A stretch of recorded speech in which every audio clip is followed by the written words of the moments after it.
El martes 28 de noviembre, el Senado de Brasil aprobó la entrada de Bolivia al Mercosur. ¿Qué implica esto para nuestro país hermano? ¿Y qué implica esto para su economía, que está entrando en una aparente crisis económica? Al mismo tiempo que el actual presidente Luis Arce y el expresidente Evo Morales están en una pelea que aparentemente ya no tiene solución. Eso es lo que vamos a ver en este episodio, el 79º de La Mesa del Caos. Soy Facundo Jurisic, estoy acá a mi derecha con Isra Albornoz Molinari. Bueno, Isra, ¿qué querés empezar hablando del Mercosur? ¿Qué presentación? Estamos estrenando presentación, ¿eh? Sí, avisamos. Un nuevo estilo de presentación. Así que ustedes opinen y pongan sus sugerencias.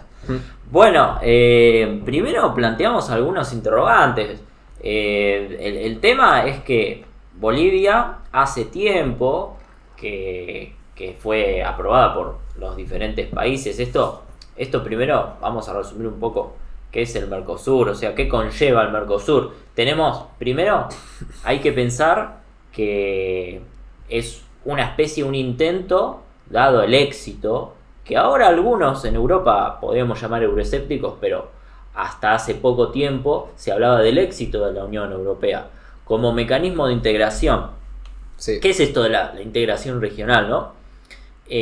La Unión Europea parte de otra hipótesis para la integración de los países. La Unión Europea partió con el tema de establecer la paz, ¿sí? El Mercosur, en cambio, no tuvo una guerra, porque la Unión Europea, si bien al principio se llamaba, no sé si vos te acordás, la Comunidad Económica Europea. La Comunidad Económica, pero antes era del pacto del carbón y el acero. Ahí está, sí, la sí. Comunidad Económica, no me acuerdo, con el carbón y el acero. Bueno, sí. La cuestión es que empezó como un mecanismo de integración para sacarle la soberanía a los estados de ciertos productos y que sea la comunidad la que, o sea, una institución por fuera de los estados la que administre ciertos productos económicos. Esto para evitar la guerra. Y así, ese es el germen, esa es la semilla de la Unión Europea. ¿Qué pasa? Que acá en Sudamérica no tenemos guerras entre países. Aunque sea no desde hace bastante tiempo. Desde hace bastante tiempo. Pero sí teníamos hipótesis de guerra. Esto es verdad. Argentina tenía hipótesis de guerra con Brasil principalmente y obviamente con Chile por esta cuestión de las disputas en el sur, ¿no? Sí. Pero más que nada con Brasil era más el miedo, porque Chile no representaba una amenaza militar, por lo menos, no para Argentina, pero Brasil sí, porque estaba en aquel momento. Ahora las Fuerzas Armadas Argentinas sí, están bastante más debilitadas. Claro, pero en aquel momento había una especie de ellos tienen algo, nosotros tenemos que igualarnos, ¿no? Sí. Bueno, podemos decir que este proceso, esta paz, ya había paz, pero la caída de las amenazas y el comienzo de una nueva alianza, porque Argentina y Brasil no eran aliados, políticamente, en el ámbito internacional, no eran aliados. Podemos decir que esta alianza comienza con el pacto de Alfonsín, otra vez Alfonsín. Sí, ¿no? Alfonsín-Sarney, año 1985, de la declaración de Foz do Iguazú, ¿sí? Una reunión ahí al lado, enfrente, del lado brasilero de las cataratas, enfrente de Puerto Iguazú, donde lo que se planteó fue no solamente una especie de alianza política, sino también una unión económica, una complementarización, complementar las economías, claro, de brasilera y argentina. E integrarla, de Brasil y Argentina. Sí. E integrarla. Y acá viene también esto, ¿no? Que es una cuestión geopolítica de pacificar, ¿no? Y de aliar a los países, pero también una cuestión de integración económica, ¿no? De intentar, bueno, de hecho de ahí viene el nombre Mercosur. ¿Qué significa Mercosur? Mercado Común del Sur. Mercado Común del Sur, exactamente. Y bueno, esta idea de tratar de rebajar ciertos aranceles, tener más libre comercio entre los países, ¿no? Inicialmente sí entre Argentina y Brasil, después se fue extendiendo y se sumaron Uruguay, Paraguay y creo que Chile también. No, Chile no. Chile no, perdón. A ver, primero, o sea, tenemos la declaración de Foz do Iguazú en 1985, después tenemos en 1994 el protocolo Oruro Prieto, perdón, el protocolo Oruro Preto, Ajá. que estableció un arancel común. Específicamente a partir de esa fecha es que el Mercosur empieza a funcionar de derecho. Ahí podemos decir que se da el nacimiento del Mercosur. Claro. Y lo que se hace es establecer un arancel común. Para que los que no entienden, es una unión aduanera, es decir, que todos los países soberanamente deciden qué arancel poner a los productos que van a importar. Claro, ¿no? por ejemplo, no sé, qué sé yo, por poner un ejemplo, ¿no? Que no es el caso del Mercosur, porque creo que no comprende este producto, pero si dijéramos que tuviera las computadoras, ¿no? Bueno, y Argentina tuviera un arancel del 15% y Brasil del 5%, por ahí se ponen de acuerdo a través del Mercosur y dicen, bueno, un arancel común del 10% en todo lo que los países que integran el Mercosur, ¿no? Eso sería un arancel común, algo bastante simple. Bueno, entonces se da esa unión aduanera a partir de 1994 y internacionalmente podemos decir que nace el Mercosur. De hecho, me acuerdo, creo que el 30 de noviembre era el día del Mercosur. Mirá. Me parece. No lo tengo anotado, pero igual yo lo había visto, pero creo que me acuerdo. Ajá. Bueno, después de 1999... el 26 de marzo es el día del Mercosur. 26 de marzo, bueno, la error. Sí, se fundó acá, sí, 26 de marzo. Sí. Después tenemos, en 1999 se establece la zona libre de aranceles. Que no llega a ser del todo un libre comercio. Porque hay muchos productos que quedan afuera. Y esto por ahí es importante. Porque no llegamos a hacer un mercado común en el Mercosur. Sí tenemos un arancel común. ¿Sí? Todos los países tenemos el mismo arancel a la hora de importar, eso significa. Pero solo para ciertos productos, no es que es para todos los productos. Para ciertos productos, y lo mismo con la zona libre de aranceles entre nosotros. O sea, ya no del Mercosur hacia afuera, sino entre nosotros. Claro. Y esto es un problema porque no es para todos los productos. Nunca llegamos a integrarnos totalmente. Claro, y ni siquiera parcialmente, ¿no? Diría que es más minoritario lo que llegó a ser parte de esto de los aranceles comunes o de la zona libre de importación. Y no llegó a ser como así que es la Unión Europea, ¿no? Que dentro de todos los países de la Unión Europea se puede importar y exportar productos sin arancel y sin tantos permisos, sin nada. Casi todos los productos de la Unión Europea. Lo que tienen protegido, por ejemplo, que le dejan aranceles, es cuestiones por ahí culturales.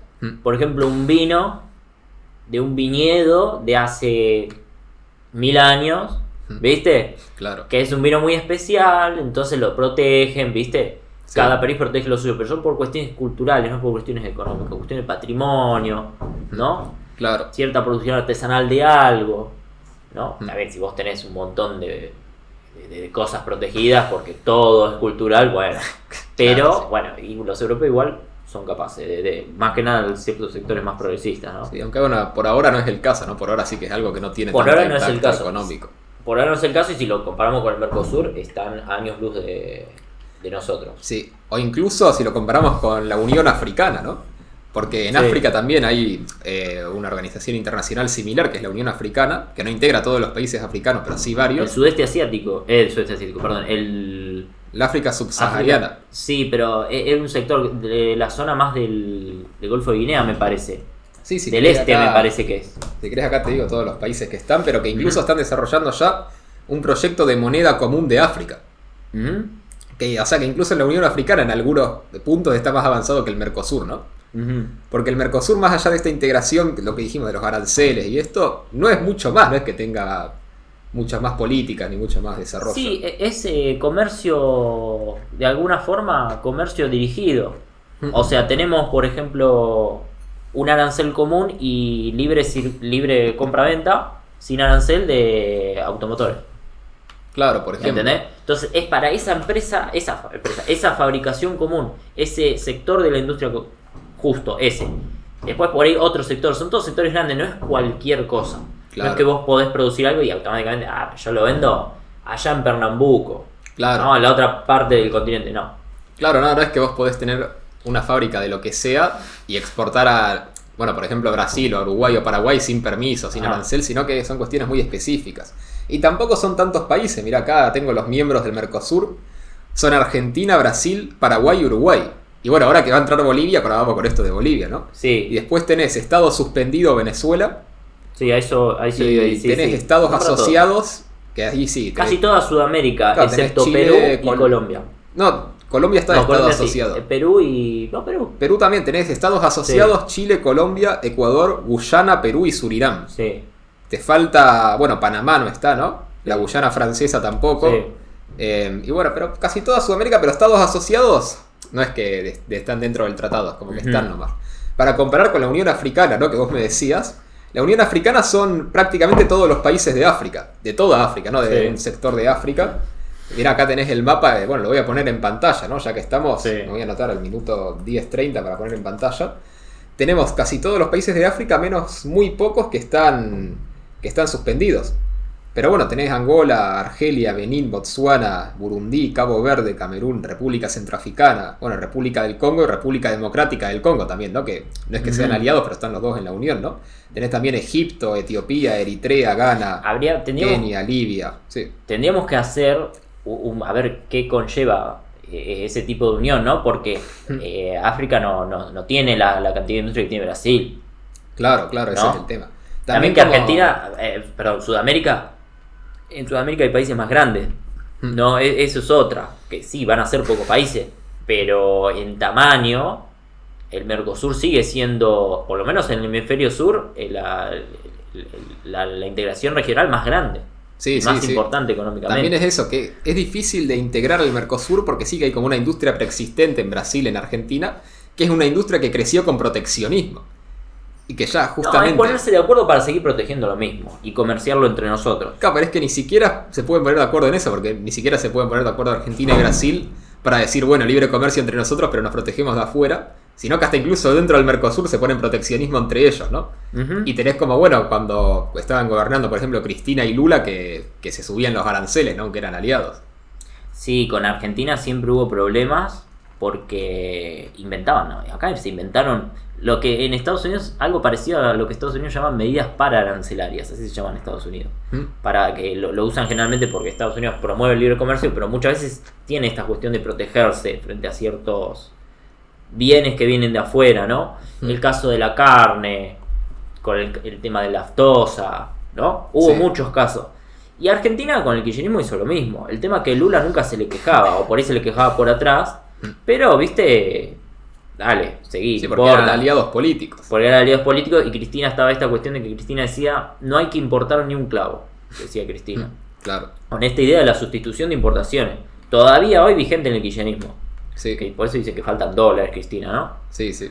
Pero bueno, algunos datos importantes de anécdotas, por ahí podría decirse, de lo que fue pasando con el Mercosur, de la entrada y salida de miembros. En el año 2006, recordemos, después de aquel episodio del ALCA al carajo, del año 2005, de la Cumbre de las Américas. ¿Qué era el ALCA? La Cumbre de las Américas en el año 2005 en Mar del Plata, donde vino Bush, donde vino... fue la Cumbre de las Américas, o sea, de todo el continente, excepto Cuba. Cuba no es parte de la Cumbre de las Américas. Pues, o sea, esto ya sabemos que Estados Unidos fue la que propuso, ¿sí? ¿Cómo se llama? Comunidad de Estados Americanos. Claro. La Organización de Estados Americanos, Organización de Estados Americanos. Organización de Estados Americanos. Mira, todavía americano significaba del continente, no de Estados Unidos. Claro. Dato curioso, o sea, para ver la antigüedad que tiene. Sí. Y no está Cuba porque por el tema de la revolución, ¿no? Comunistas no queremos. Sí, sí. Y el plan de Bush en el año 2005, hacía 2 años que estaba el presidente Néstor Kirchner. Sí. El plan de Bush era hacer un área de libre comercio en todo el continente. Sí, en toda América. En toda América. Y que fue boicoteado por la unión de Néstor, de Lula y con Chávez. Sí, que no y ahí está el mítico acto que hace Chávez en el estadio de allá de Mar del Plata. Está Maradona al lado, ¿no? Y que dice ALCA al carajo, ¿no? Y toda la gente, viste, los de la cámpora, que recién nacía la cámpora. Todos, viste. No, todavía eran jóvenes. Todavía eran jóvenes idealistas. Evo Morales todavía no era presidente, era sindicalista. Y participó también del ALCA como un dirigente social, ¿no? Muy conocido en Sudamérica. Incluso se hicieron marchas en la propia Mar del Plata encabezadas por Evo Morales, ¿no? Mira. Eran otras épocas, ¿no? Sí, ¿no? En esa época, qué distinto hubiera sido todo si se hubiera firmado ese tratado de libre comercio, ¿no? Entre toda América. Yo sabes que siempre lo pensé y recuerdo lo que decía Bush. Ajá. Porque parece que tuvo una de las últimas reuniones en la cumbre, así uno contra uno, un presidente con otro, fue con Néstor. Y cuando salió Bush, o sea, Bush trató de convencer a Néstor de que vote a favor del ALCA. Sí. Y Bush dijo, ustedes tienen un presidente con carácter muy fuerte, la verdad que lo respeto. Y quedó como ahí, ¿no? Como que al final todo el aparato que trajo, toda la diplomacia de Estados Unidos, que apoyada por México, creo que Colombia, no recuerdo Colombia siempre estuvo más neutral, y por Canadá, ¿no? Recordemos que América del Norte tiene un tratado de libre comercio. Claro, sí, tienes México, Canadá y Estados Unidos que sí tienen tratado de libre comercio. El NAFTA. Sí. ¿No? Y que lo querían hacer expandirlo para acá. Y es la verdad, un fracaso. Uno de los fracasos de la presidencia de Bush, de los republicanos. Sí, sí. Que creo que le costó después. También es que era muy difícil, ¿no? O sea, yo me veo planteándose como objetivo, era muy difícil, teniendo acá a Néstor Kirchner, a Lula en Brasil, a Chávez en Venezuela, convencerlos de que te firmen un tratado de libre comercio cuando justamente toda su idea era subir los aranceles y hacer proteccionismo, ¿no? Y fomentar. Lo que pasa es que en aquel momento no se tenía idea de eso. En aquel momento todavía Néstor era alguien que había venido del menemismo, pero no iba a cometer los errores tan neoliberales del menemismo. Sin embargo, iba a mantener la austeridad, ¿no? Mantener a raya la emisión, el gasto público. El gasto público lo mantuvo, es verdad. Y no se sabía con quién iba a aliarse. Claro. Fue más a último momento que terminó estrechando los lazos más con Chávez que con Bush. Y que ahí se rompieron las relaciones carnales que había planteado Menem. Bueno, fue más bien, podemos decir, en ese momento, ¿no? A partir del rechazo del ALCA que empezó Yo creo que quizás podría... A ver, no tenemos toda la información. Pero quizás podría haberse volcado con una mejor diplomacia de Estados Unidos. No sé cómo. Pero podría haberse torcido esa cuestión. Recuerdo que antes de venir a Argentina, Bush visitó Brasil para convencer primero a Lula.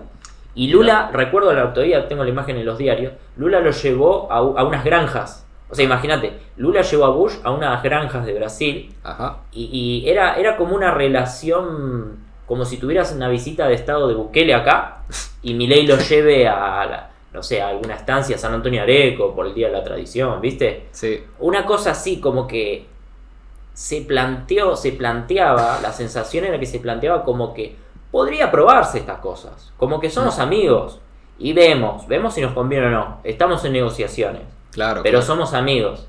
Esa era la sensación que daba. O sea, estaba el clima y al final atrás habían hecho lobby entre Néstor, Lula y Chávez, que Chávez ya lo tenía medio como el demonio. Sí. ¿No? Porque ya se veía, si bien Venezuela no estaba en crisis económica, ya se veía que era todo lo que dijo que no iba a hacer lo hizo al final Chávez. Que era un socialista y que iba a ser más dictador. Y bueno, y al final no se dio. Y ahí fue el vuelco. Claro.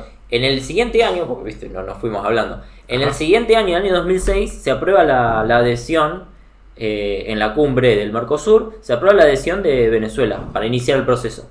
¿Cómo son estos procesos? Se aprueban y después cada país miembro tiene que aprobarlos, sus parlamentos. En el caso argentino es el Senado el que aprueba estas cosas, que está en la Constitución. Sí. ¿No? Que los tratados internacionales los aprueba el Senado. Los aprueba el Senado. En Brasil es similar, los aprueba el Senado. Claro. Pero cada país tiene que hacerlo. Todos los países aprobaron, excepto uno. Paraguay.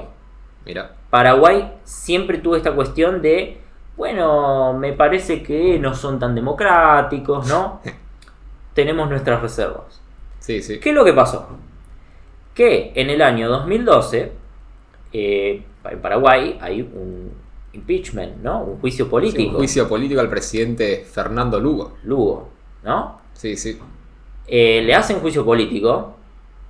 ¿Qué pasó? Que como le hacen juicio político, el Mercosur detona la Carta Democrática porque dicen que eso es antidemocrático, entonces Paraguay ya no existe la democracia y debemos suspenderlo. Claro, que fue como un golpe de Estado, dijeron.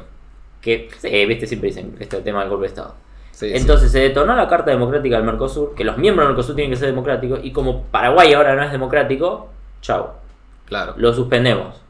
¿Qué pasó? Que aprovecharon y el mismo año, unos meses, metieron a Venezuela. Y eso, ¿no? Que después, ya era el 2013, solo un año después, lo vuelven a adherir a Paraguay. Claro, porque lo suspendieron hasta que tengan elecciones. Claro, en realidad, el juicio político es un mecanismo institucional, parte de la democracia. Se hacen con mayorías agravadas. No hay cosa más democrática que un juicio político. Y que como la argumentación era que el juicio político como que se hizo muy rápido, ¿no? Se pusieron de acuerdo, votaron y como que no se discutió si había que votar o no. Pero están las mayorías salvadas. Pero sí, es un mecanismo que está en la Constitución y que además requiere 2/3 de los votos, ¿no? Que no es menor. Sí, exactamente. Sí. Y entre medio de todo esto, justo antes de que se vuelva a incorporar Paraguay, ya en 2013, en 2012, justo antes, sí. Inició también el proceso para incorporación de Bolivia. Claro. ¿Sí? Lo mismo, tienen que aprobarlo los diferentes parlamentos. Sí, sí. En este caso fue Brasil el que no terminó de aprobar. Sí. El caso de Bolivia. Y lo mantuvo hasta hace unos días. Hasta hace unos días. Bolsonaro no quería saber nada. ¿Sí? Y tenemos el caso de Venezuela que vuelve o sea, Venezuela se incorporó en 2012. Y en 2016, ya con el gobierno coincidían, creo que Temer en Brasil, Macri en Argentina, claro, los paraguayos siempre, y en Uruguay. Y en Uruguay no. Uruguay estuvo ahí como que se abstuvo. Otra vez hicieron detonar la Carta Democrática y suspendieron a Venezuela. Y hasta ahora está suspendida. Y ya... Muy poco tiempo Venezuela en el Mercosur. Y lo que pasa es que ya Venezuela era un caso muy alevoso, ¿no? Muy... como demasiado obvio. Ya creo que es difícil, no sé, reincorporarlo, a no ser que cambie en Venezuela bastante todo, ¿no? Sí, yo creo que... Aparte metieron a Venezuela por una cuestión más política. Sí. Porque tampoco se desarrolló un comercio. No es que Argentina y Brasil que tenían una necesidad. Claro, ese es el tema. Y mirá, después otras cosas del Mercosur, otros acuerdos que hay, ¿no? Por decir, porque lo más importante es eso económico, que vimos que no es mucho, pero después hay ciertos acuerdos más, podemos decir, diplomáticos, de comodidad. Para empezar está la patente única, ¿no? Sí. Que todos los estados miembros usan una patente común para los autos, un sistema común de patentes para identificar los autos, ¿no? Que bueno, acá en Argentina se usa desde el 2016, por ejemplo en Paraguay desde el 2019, en Brasil desde el 2018. Bueno, después tenés que, por ejemplo, también cualquier ciudadano del Mercosur puede ir a otro país de miembro del Mercosur sin tener ningún tipo de requisito, ¿no? Podés ir y viajar e incluso residir. Sí, y esto para los que... Porque hay algunos, dentro de los estados miembros tenés algunos que son parte, Argentina, Paraguay, Uruguay, Brasil. Claro. Venezuela suspendido y ahora Bolivia que se incorpora. Y tenés los que son asociados, que también tienen ese beneficio. Por ejemplo, el caso de Chile. Claro. Sin embargo, Chile dice, según la legislación, porque viste son estas diferencias, Chile, esta cuestión de la residencia, solamente dice que es válida para los países que son parte del Mercosur, no para, por ejemplo, un ecuatoriano. Claro. Sin embargo, Uruguay dice que es para todos, y Argentina también. Claro. Entonces hay como que unos consideran una cosa y otros otra. No está esto para darse cuenta que no hay una legislación común, una normativa común para nada. No está institucionalizado, está como este lineamiento y cada uno lo interpreta como quiere y va viendo.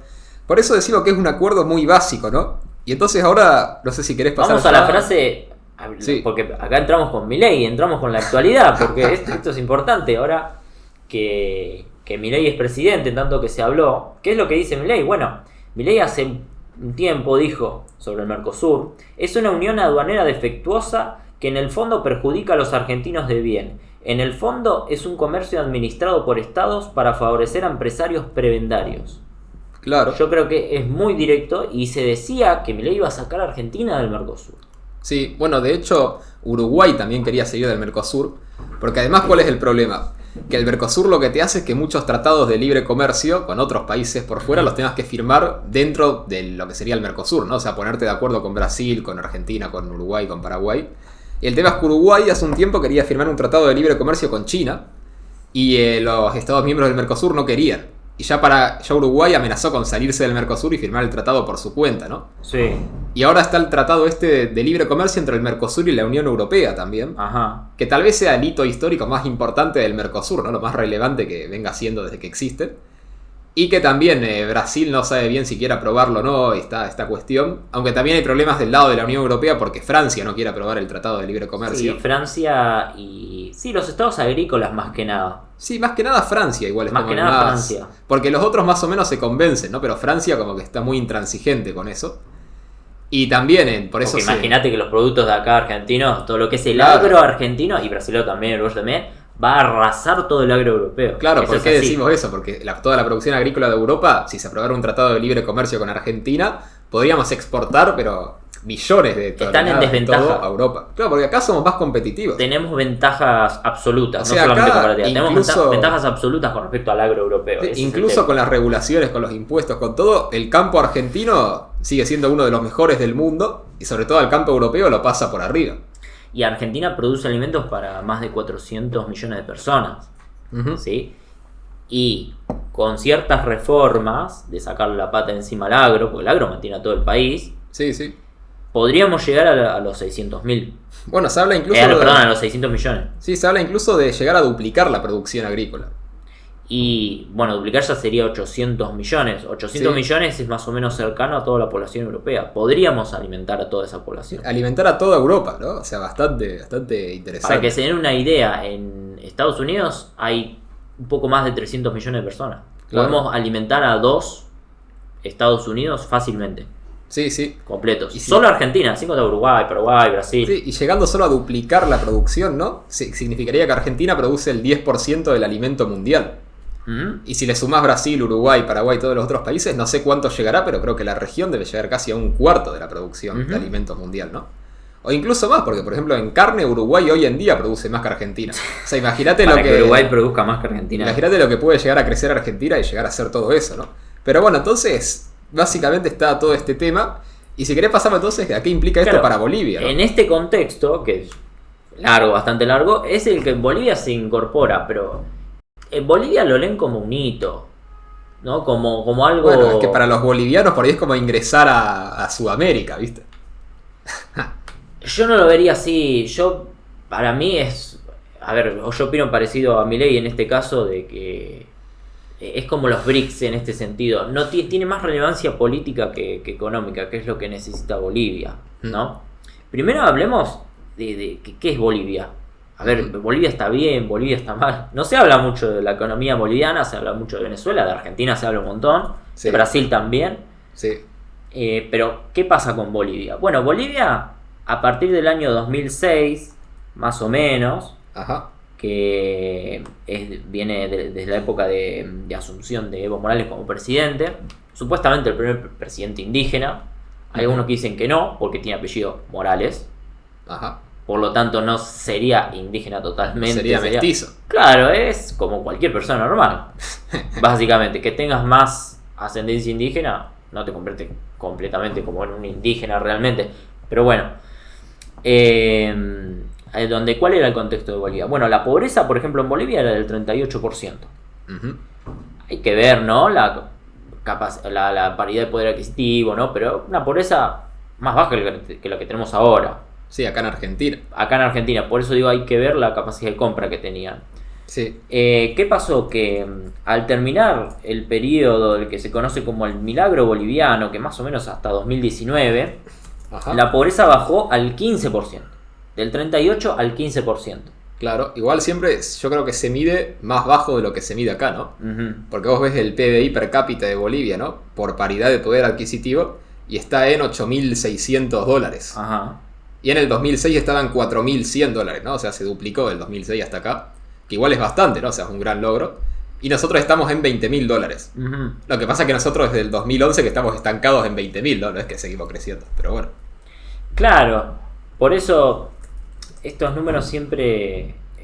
O sea, es la pobreza medida en estándares, en sus estándares. Cada uno tiene su estándar y esto siempre dificulta, ¿no? Sí. Siempre esta cuestión... nosotros también tuvimos problemas con el tema del INDEC, ¿no? En este sentido. Sí, en la época del Instituto de Estadística. Que supuestamente hubo que modernizarlo y readecuarlo en la época de Macri, que supuestamente se mantuvo durante el periodo de Alberto. Sí. Pero bueno, incluso según sus estándares eso bajó de 38 a 15. Pero bueno, entonces tenemos este contexto de una bajada de la pobreza muy fuerte y tenemos un contexto de crecimiento muy importante. Es uno de los países que más creció del mundo. Con un crecimiento constante por encima del 3% anual. Sí. ¿No? Mucha salida de la gente de la pobreza, muchas infraestructuras, muchas rutas, ¿sí? Mucha inversión en commodities.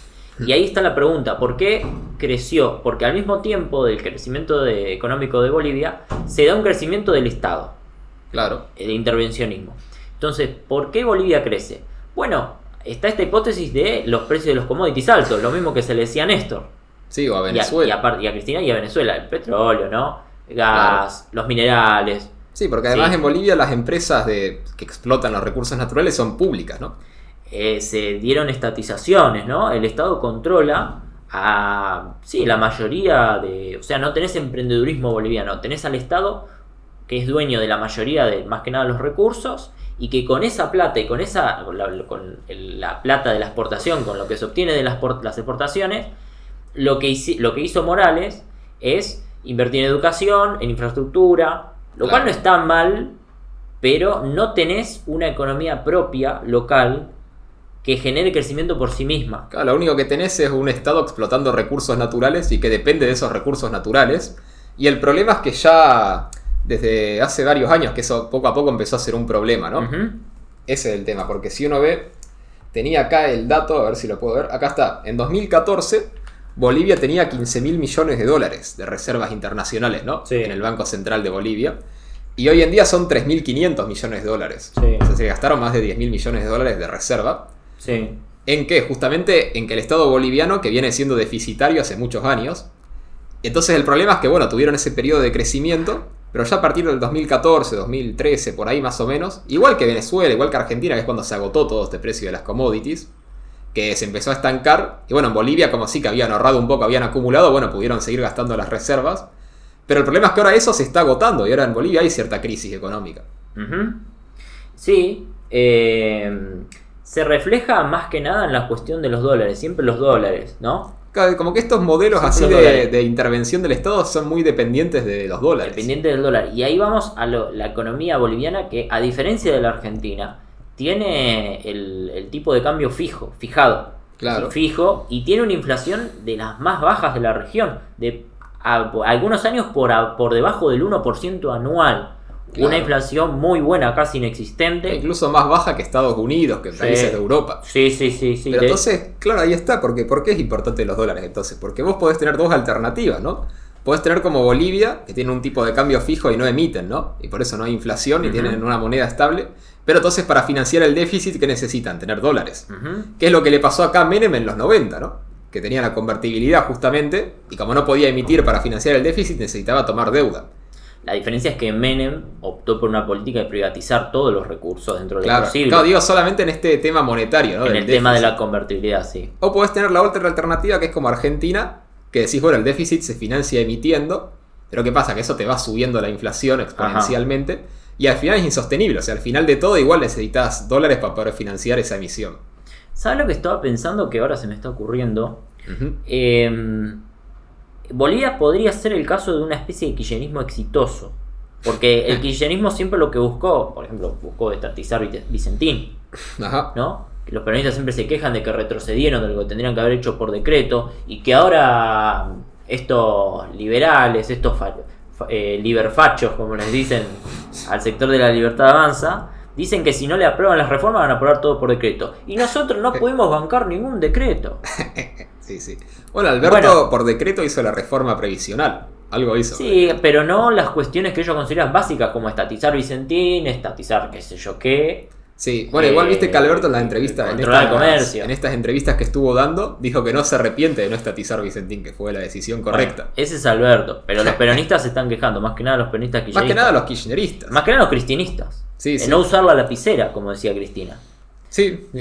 ¿Qué es lo que veo yo? Que Bolivia, de alguna forma, es un ejemplo de lo que podría haber sido el kirchnerismo. Además, si el kirchnerismo al mismo tiempo tenía un tipo de cambio fijo y lograba controlar la inflación, o sea, tenía una disciplina monetaria, pero con un país estatizando los recursos para manejar ellos los dólares, como quería el kirchnerismo, podemos decir que Bolivia es un kirchnerismo exitoso. Sí, se podría ver así. Podría verse de esa manera. Pero incluso así se está agotando. Exactamente. ¿Qué es lo que vemos? Que un kirchnerismo exitoso hubiera llevado al colapso igualmente.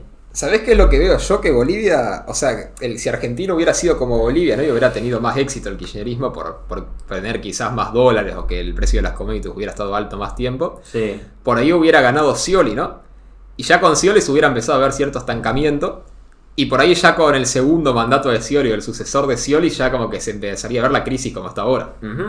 Porque eso es un poco lo que está pasando en Bolivia, ¿no? Vos tuviste Evo Morales, después tuviste ahí el lapso ese de Janine Áñez, que fue un año, pero que no cambió la política económica, fue algo más político en general, no de economía.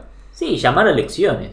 Sí. Llegó y estuvo un tiempito y llamó a elecciones. Sí, más que nada y encima gestionó... la metieron presa. Sí, ahora está presa. La metieron presa, o sea, la verdad. Sí, después el tema institucional es otra cosa en Bolivia. Pero ¿no? digo, la fuerza esa no estuvo realmente en el poder.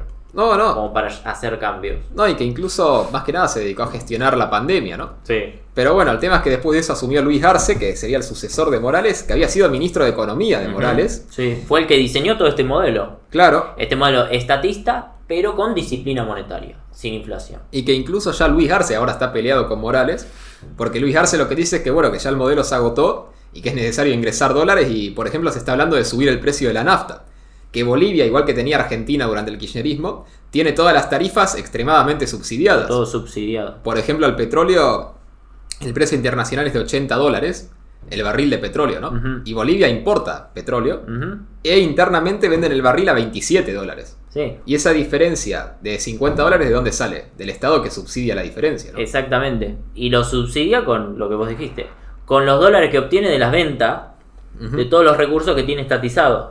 Claro, pero por eso no le alcanza, porque fíjate que el Banco Central va bajando sus reservas. Un dato. Vos dijiste recién del petróleo.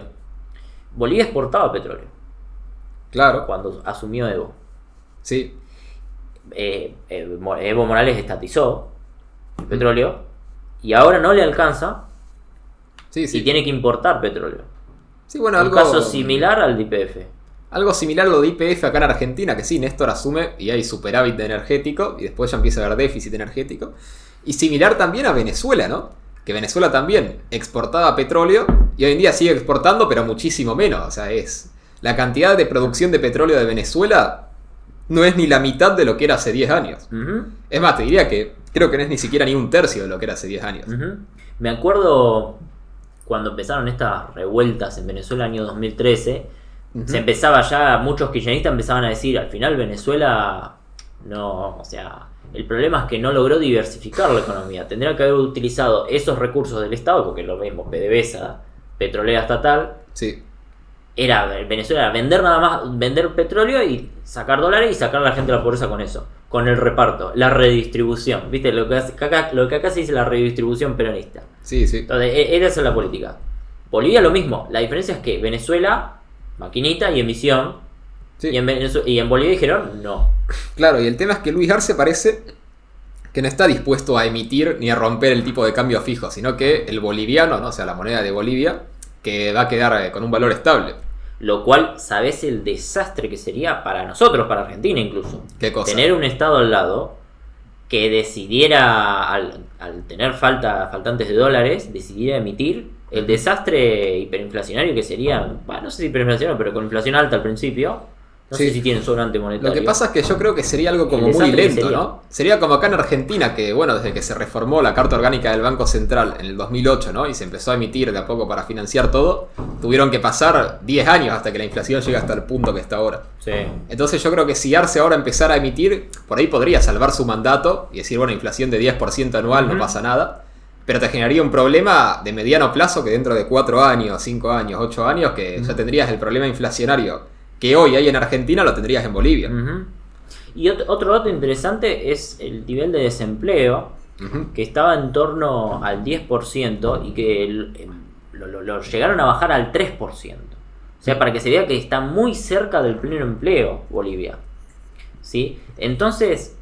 A ver, siempre se lo critica a Bolivia por ser un país que es socialista, que tiene todo estatizado, todos los recursos, no tiene diversificación. Eso es otra de las cosas que Arce mismo dice. La idea es usar estos dólares para diversificar la economía. La pregunta que nosotros le haríamos es, ¿por qué no lo hiciste a partir de 2006, cuando los commodities estaban altos? Claro. Y podías hacerlo. La misma pregunta que le hicieron a Chávez y a Maduro, porque Maduro ya agarró todo reventado, a Chávez. ¿Por qué no lo hiciste cuando el petróleo estaba alto, antes de la crisis del petróleo? Claro, pero el problema, además, es que justamente si es el Estado el que capta todos los dólares, ¿no? Y decide redirigirlos para una producción específica, es que esa producción por ahí no es necesariamente la que necesita el país, ¿no? Bueno. Porque justamente no está el mecanismo de mercado de precios para dirigir la producción y producir más de esto o lo otro, sino que es lo que el Estado decide que cree que es lo mejor para producir. Ujú. Y te puede pasar también como Argentina, que por ahí tiene industria, pero es una industria que no es que le sirva al país. Supuestamente ellos saben que es estratégico y que no. Claro, es que Los socialistas saben que, viste, en su fatal arrogancia, saben qué industria es estratégica y qué fomentar. El IAPI en Argentina, con Perón, era sacarle plata al campo, con retenciones, bueno, con la nacionalización del comercio exterior de granos. Sí, sí. Los granos se le vendían al Estado y el Estado los vendía, primero los compraba al precio que quería. Y después los vendía internacionalmente al precio que quería. Y Claro. sacaba una diferencia. Y eso lo agarraba y lo repartía para la industria. Y el tema es que eso... que Ese vos modelo subsidias- rentó con el mismo Perón. Claro, y el tema es ese, que vos subsidiando la industria, generás una industria que en realidad es improductiva, porque solo puede subsistir con esos subsidios, justamente. Y el tema es que eso incluso te genera un problema, porque después el Estado tiene que mantener esa industria, o sea, es un drenaje constante de recursos, y si no la mantenés, tenés que hacer todo un plan para desmantelarlo, porque ya hay gente trabajando ahí, ya tenés que ver qué hacer, o tenés que ver cómo redirigirlo, ¿no? O sea, te genera un problema incluso a mediano plazo, ni siquiera, no es solo que no sea bueno, sino que incluso te genera un problema activamente, ¿no? Ujú. Y ese problema lo reventó a Perón en el año 52, Sí. donde cae el plan quinquenal original y dice, bueno, vamos a aflojar porque hasta el campo se me está fundiendo. Sí, sí. Vamos a volver a dirigir subsidios al campo. Subsidios al campo. Sí, algo, Perón haya fundido al campo. algo totalmente Imagínate. ridículo en Argentina, sí. Pero bueno, estos son estos experimentos. Se cae un poco para ver Sí, los paralelismos, ¿no? Para comparar, Claro. como todos los países, más o menos pasa lo mismo en todos lados. Pero Con que hay- sus pequeñas diferencias, pero más o menos. Que hay ciertas leyes Estamos hablando de- universales de la política y la economía, Exacto. ¿no? Que no es que cada uno hace lo que quiere y pasan cosas porque sí, sino que se repiten ciertas cosas, ¿no? O sea que si Bolivia sigue por este camino, podríamos decir que tienen todo nuestro pasado por delante. Sí, la verdad no sé. Yo lo veo más como una especie de universo alternativo de Argentina donde donde Néstor mantenía una especie de convertibilidad de facto. No convertibilidad, pero sí con un banco central separado, independiente, que controla la inflación, ¿no? Sí, sí. Podría ser A ver, pero Argentina sí tiene más industrias y sí tiene más cuestiones de consumo y de emprendimiento, así que no sé cómo hubiese salido. Claro. Quizás hubiésemos tenido más dólares que Bolivia, porque bueno, tenemos mar, tenemos algunas otras cositas más, y tenemos soja, cosa que Bolivia no en la manera que tiene Argentina. Sí, hay como más capital en Argentina, Claro. más ya cosas más Así que desarrolladas. por ahí estaríamos en un estancamiento, O por ahí como un crecimiento leve de crecimiento 1%, 2%, pero sostenido, ¿no? Sí, y la otra está en la corrupción, ¿no? Que hay acá en Argentina, porque dado el Estado controlando todo, Sí, y yo creo que ya hoy la corrupción es grande, sí, sí. me imagino una corrupción un poco más grande. Lo que pasa también, bueno, de paso aprovecho si todavía están viendo el video y les está gustando, que dejen me gusta, ¿no? Y suscríbanse y compártanselo. Si a alguien les parece que les interesa esto de la política sudamericana, compártanlo, dejen me gusta, así YouTube lo recomienda y nada, va creciendo más el canal.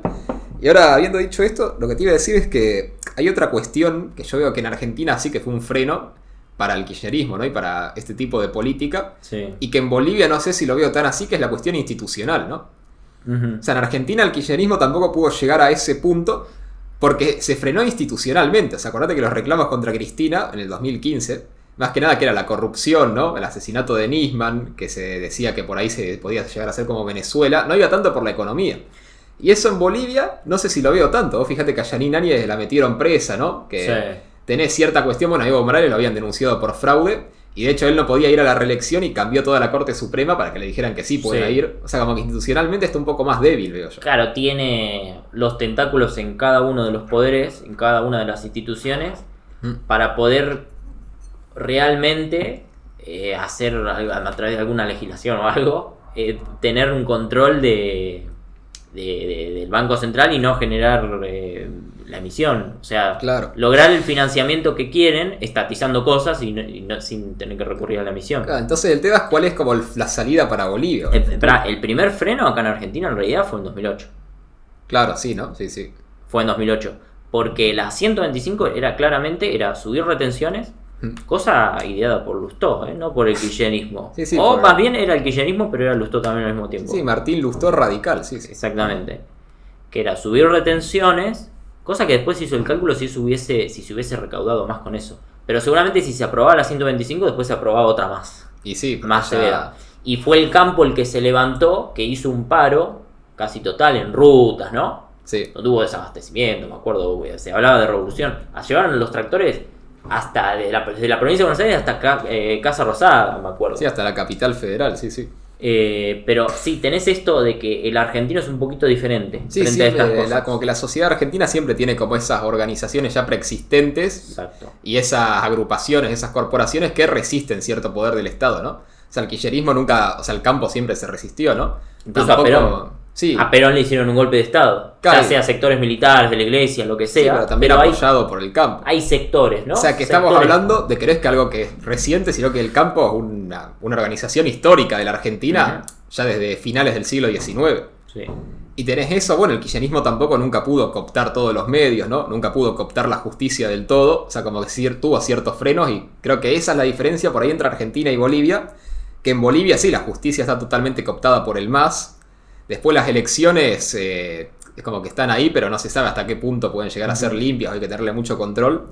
Los medios sí que no sé cómo están, la verdad, eso no lo sé. Pero bueno, después tenés la población, que tampoco es que haya agrupaciones así de gente que se resista al gobierno activamente, ¿no? O de manera planificada. Entonces, lo que se resiste en realidad es el oriente, en Bolivia. Claro, también tenés como esa división muy geográfica, ¿no? Tenés una parte y otra parte. Y étnica, incluso dirían algunos. Los sí. collas, que son como el 60%, y los cambas, que son como el 40%, que son más bien mestizos. Claro. Y los collas son más indigenistas, que viven en el altiplano, ¿no? Sí, sí. Los otros viven en el llano.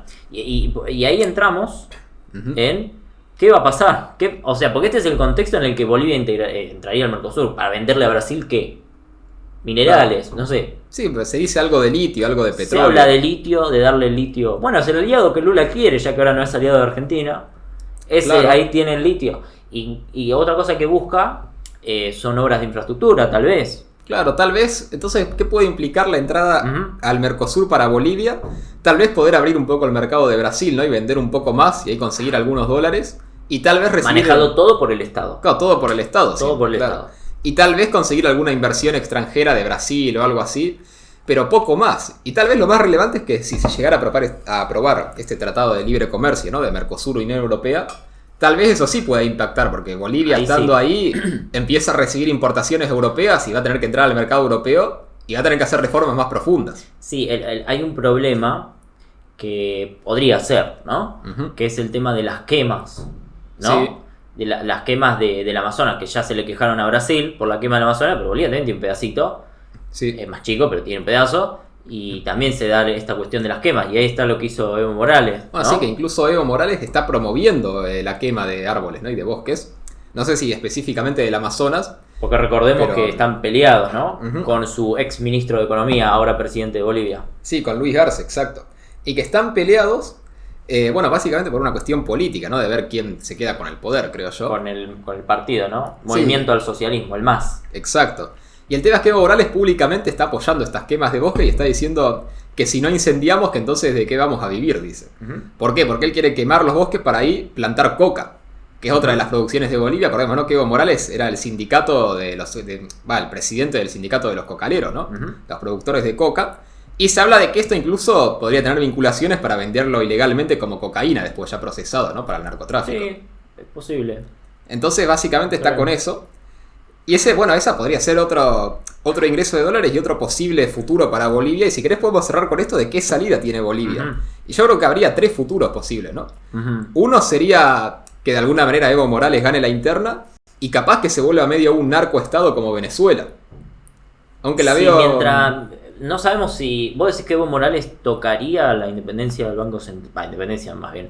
¿La disciplina del Banco Central boliviano? No, capaz que sí en el Banco Central, pero ingresando dólares mediante el narcotráfico, ¿no? Y manteniendo medio todo como está. Si no genera inflación, no va a generar ese caos que vimos en Venezuela. Va a generar una mediocridad con puede ser un estancamiento económico. Capaz que algo como Argentina, en algo mediocre, así estancado, pero con una cuestión más autoritaria por ahí.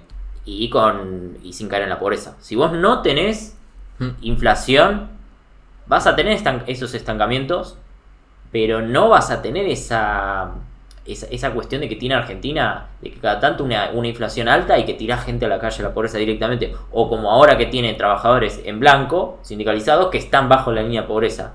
Sí. No vas a tener eso en Bolivia, lo cual a mí me parece muy positivo. Sí, pero el tema es que igual también, digamos que Evo Morales gana esta interna, ¿no? Y empieza, bueno, primero entra al Mercosur, ¿no? Le vende cosas a Brasil, ahí con Lula, y después necesita más dólares y, qué sé yo, empieza a redirigir la producción de coca para vender droga, ¿no? Y después si con eso no le alcanza, y capaz que sí empieza a emitir un poco más de a poco, ¿no? Ahí está el problema, ahí vamos a ver el gran problema. Pero mientras tanto tiene una especie de clase media. Sí. El tema es que no tiene este emprendedurismo que tiene por ahí Argentina. O sea, el modelo económico boliviano es: el Estado es dueño de sectores que ellos dicen estratégicos, contrata gente, obreros, y les paga, y ya está. Y hacen, mantienen un estado de bienestar, y ya está. ¿Qué es lo que está surgiendo? Está surgiendo algo similar acá, como ya, digamos, no hay tanto espacio para meterse en el Estado, no es tan fácil encontrar, ¿viste?, un tongo para meterse en el Estado, y no hay inversión extranjera de empresas. La única inversión es la del Estado. Entonces como que la juventud, un porcentaje, no digo que toda la juventud, pero hay esta cuestión, este ambiente que se está dando, claro, de que buscan invertir en ellos, emprender ellos mismos, aunque sea tener un negocio, y que en todo caso el Estado no sea el que los pise, ¿no? Ahí está, y eso es lo fundamental, porque acá vamos a la segunda posible salida. Nuestra era la primera, que no la veo como la más probable. Y la segunda es que tenga una salida, hay tres en realidad. Si querés, por hacerlo como una cuestión de intensidad, primero voy a otra y después voy a esto que decís vos. Que otra posible salida sería que siga Luis Arce en el gobierno, ¿no? Y que siga siendo una cuestión por ahí medio autoritaria, o no tan democrática, o democrática, pero con un sector más que vota a Luis Arce, en una centro-izquierda.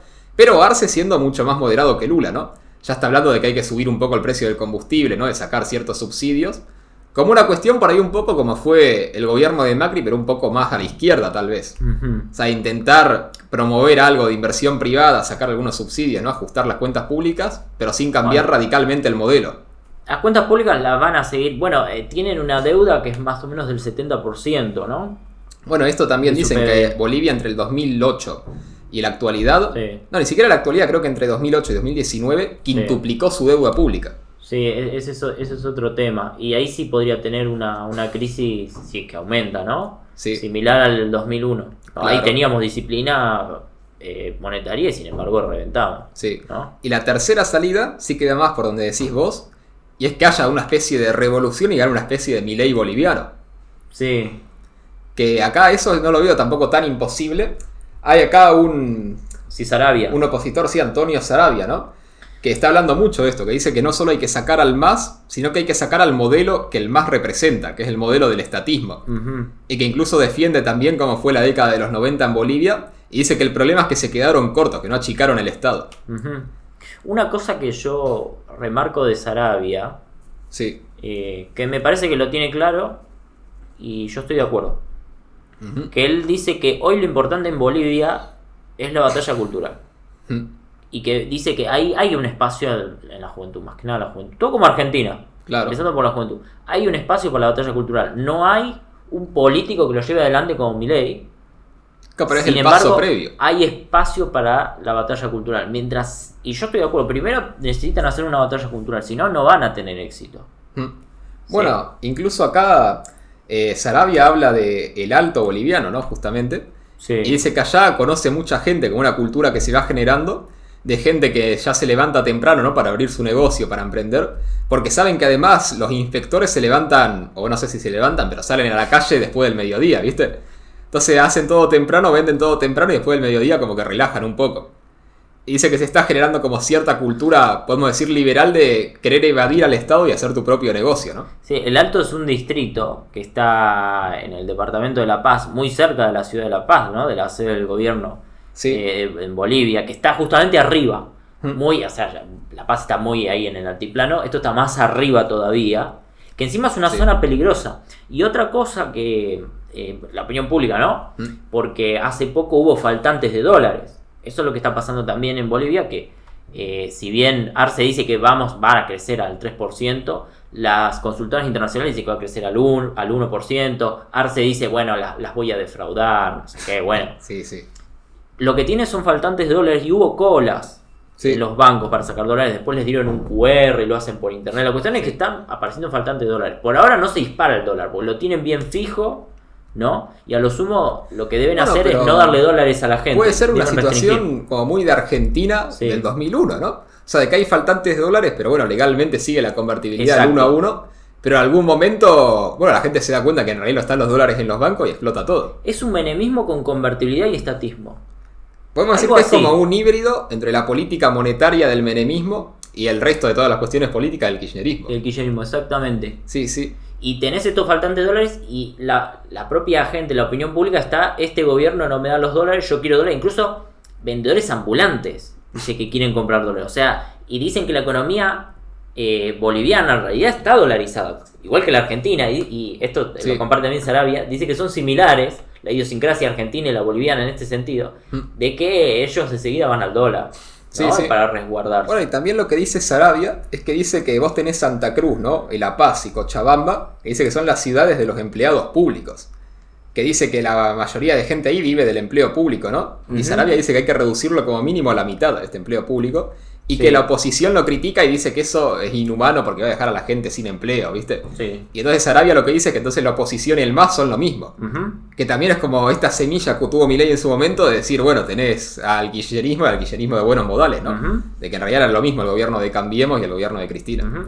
Y otro punto de paralelismo que encuentro en el nivel de importancia de reclamo social es el tema de la inseguridad. Mira. Allá están muy pendiente el tema de la inseguridad y hay muchos reclamos hacia el Estado porque lo tienen como que no toman medidas, no hacen lo que tienen que hacer.